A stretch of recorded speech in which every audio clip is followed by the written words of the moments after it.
Oh look, it's Yahtzee from Zero Punctuation. Oh wait, no it's not, it's just a half-assed copy with a slightly different hat made by a fan pretending to be clever. Well, I have something to say to you. Shut up. I just like the format, I guess. Anyway. Sorry, don't want to be taken down. Oh look, another YouTuber talking about their opinions, you say, bashing your head against a wall. How refreshing. Well, as much as my peers will quizzaciously reference any videos I make, yes, I learned that word from Vsauce. Your vocabulary didn't suddenly burst into existence when you were 3, although the literacy of most internet users hasn't improved since then. I thought making a video or two about my opinions would be a fun idea. This video, as you can probably tell by the title, is about modern art.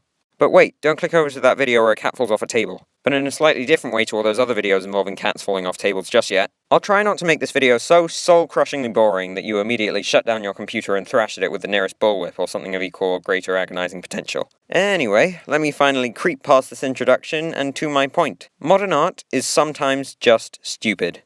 It might all very well be art, but it's sometimes just so stupid. It can be stupidly effortless. It can be stupidly exploiting gullible people, and most importantly, it's always stupidly expensive. Let me demonstrate.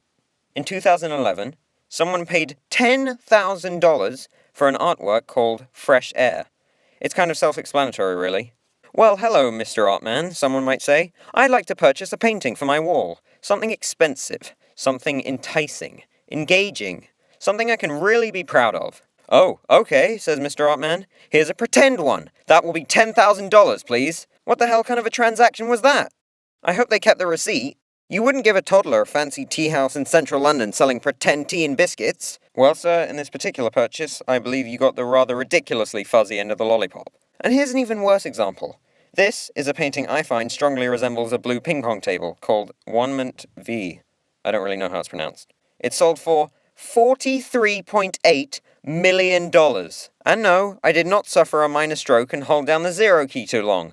43.8 million. Now, I've done some interesting, although admittedly pretty irrelevant research. I've brutally crunched some numbers. And do you know how many standard 2x4 Lego bricks you could buy with $43.8 million?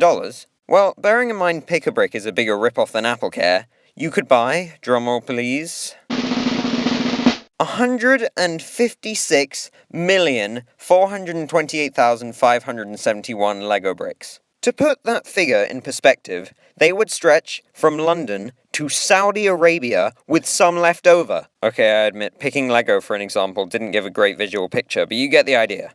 Still not convinced. Here, I'll give a demonstration of exactly why I think modern art is so frustrating. You see, an uncultured person such as you might not think that this drawing of a dog is worth a lot. But that's just because you're ignorant.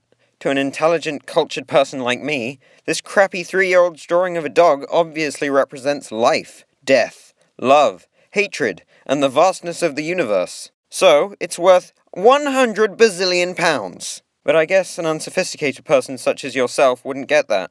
Do you see my point? By the way, you can now resume bashing your head against that wall you're so fond of. Some modern art, however, is okay. In fact, a lot of it is great, but if you ask anyone, even the best artist in the world, what a picture of some random guy's penis is doing in Tate Modern, I don't think they'll be able to answer.